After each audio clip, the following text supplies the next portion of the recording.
Salut, bonjour, nous sommes le samedi 15 juin 2019, très heureux de te retrouver pour ce nouveau numéro de NUM RDV, l'émission de la révolution numérique et de la transformation digitale qui couvre toute l'actualité des géants du web et de la tech, disponible sur ma chaîne YouTube Fin de Rendez-vous et également sur toutes les plateformes de podcast comme Apple Podcast, Google Podcast et Spotify. News du jour, Adobe développe une intelligence artificielle pour détecter les photos photoshopées. Adobe déplore les dérives de Photoshop et dévoile un outil pour détecter les trucages. Adobe a annoncé avoir mis au point un algorithme permettant de détecter si un visage a été falsifié ou non. C'est génial. Alors le problème, c'est qu'aujourd'hui, cette technologie pourrait déjà être obsolète puisque les intelligences artificielles arrivent à fabriquer de faux visages. Ça m'arrive très souvent sur LinkedIn ou sur les réseaux sociaux en général de trouver de faux profils avec des photos qui ont été créées de toutes pièces d'ailleurs.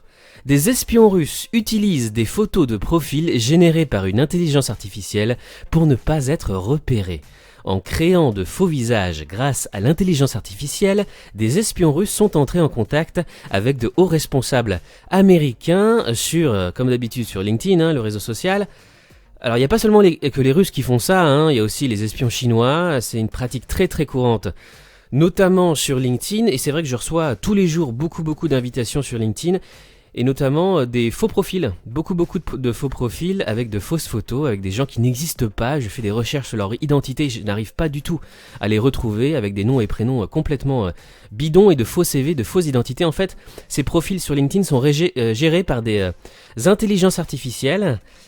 De par mes responsabilités professionnelles, j'en dirai pas plus, il se peut que certaines personnes essaient de m'espionner sur les réseaux sociaux, et c'est peut-être aussi ton cas, donc fais très attention aux personnes que tu ajoutes sur les réseaux sociaux, et notamment sur LinkedIn, puisqu'aujourd'hui, les IA peuvent créer de faux visages, et gérer aussi de faux profils. Numérique, la France devancée par la plupart des pays européens, c'est encore catastrophique, Je te parlais il y a quelques jours du classement des écosystèmes start-up où la France et Paris avaient perdu 2 places. On arrivait à la 12e place seulement dans le monde et aucune ville française dans le top 100 à part Paris. Et bien là, c'est le classement officiel de la Commission européenne qui a dévoilé son classement 2019 de l'indice relatif à l'économie et à la société numérique qu'on appelle DESI. Focus sur les performances en demi-teinte de la France, c'est le cas de le dire. La France arrive 15e sur 28, voilà, regarde, classement 2019. Du numérique, on est vraiment dans la moyenne, au milieu. Devant nous, il y a la Finlande, la Suède, le Danemark, les Pays-Bas, le Royaume-Uni, le Luxembourg. Les rapports DESI permettent à la Commission européenne de suivre l'évolution de la compétitivité numérique des États membres. Cette année, la France progresse par rapport à 2018, mais ne gagne qu'une seule petite place pour se classer 15e sur 28. La France obtient de moins bons résultats que la Lituanie, l'Autriche, Malte, la Belgique, l'Espagne, l'Estonie, l'Irlande, le Luxembourg. Je te laisse découvrir ce formidable article de blog du modérateur. D'ailleurs, tous les articles mentionnés dans cette vidéo sont évidemment dans la description de cette vidéo sur YouTube, et cet article détaille chaque point, chaque indice avec la position de la France et les explications.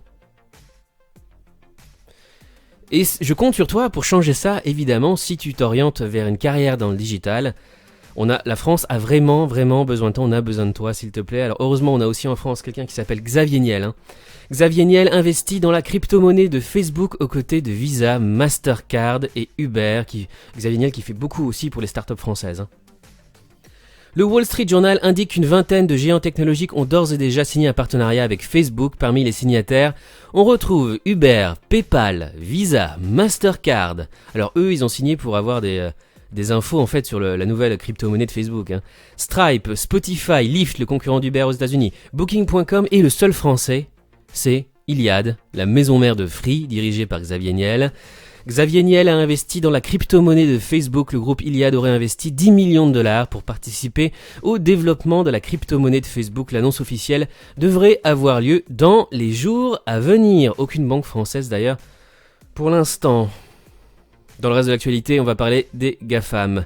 Facebook investit dans la start-up indienne Meesho. Avec cet investissement, Facebook fait un premier pas dans le commerce social indien, ce qu'on appelle le social commerce. Alors Meesho, c'est une entreprise qui permet aux PME de vendre leurs produits sur les réseaux sociaux comme WhatsApp, Facebook et Instagram. Google lance une plateforme pour créer des jeux vidéo sans coder.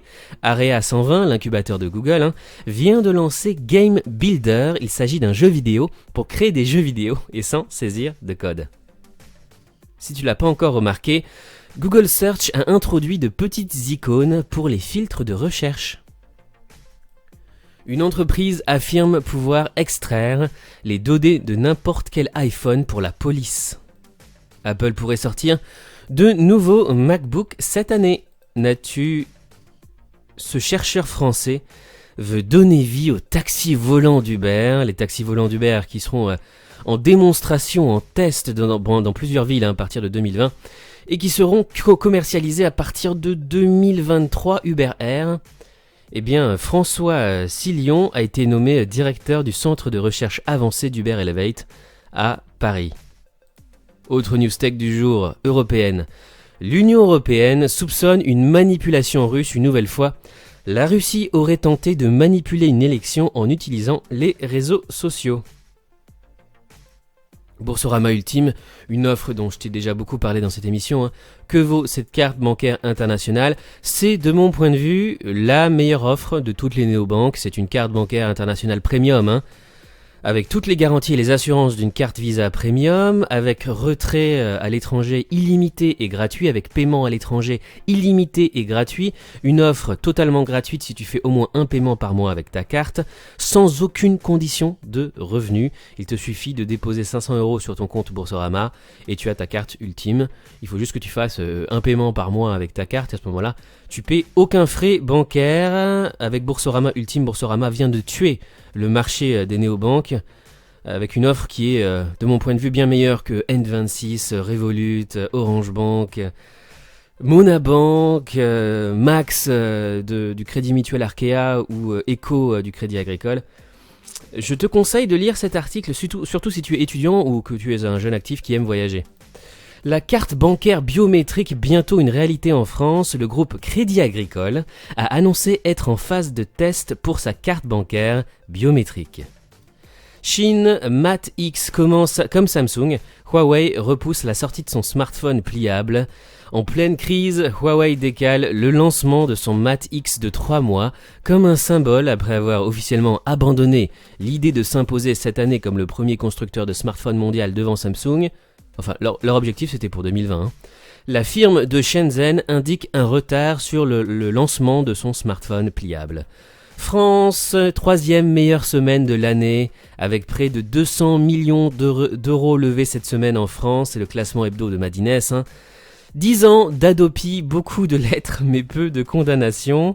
Et enfin, point culture geek, Google, Tesla, Netflix, ce qu'il faut retenir de l'E3 2019, le rendez-vous annuel du jeu vidéo a fermé ses portes jeudi après une édition charnière très très importante, notamment avec des annonces sur Google Stadia, Tesla et Netflix qui va adapter 2 séries, Dark Crystal et Stranger Things, en jeux vidéo. Il va y avoir 2 jeux vidéo adaptés de Stranger Things par Netflix. C'est tout pour aujourd'hui, merci d'avoir écouté NUM RDV. Alors il n'y aura pas de quotidienne la semaine prochaine, j'ai beaucoup trop de travail, donc on va repasser un rythme hebdomadaire tous les samedis. N'oublie pas de liker cette vidéo, j'ai vu qu'il y avait seulement entre 1 et 3 likes par vidéo alors que parfois vous êtes des centaines à écouter cette émission, donc n'oublie pas de laisser un pouce en l'air s'il te plaît, de commenter pour me dire ce que tu aimes dans cette émission et ce que tu penses de ce que j'ai dit dans cette émission, ça m'intéresse vraiment toutes tes réactions. Et n'oublie pas aussi de partager cette émission avec tes amis et tes collègues. Merci beaucoup, on se retrouve la semaine prochaine, je te souhaite un excellent week-end, salut.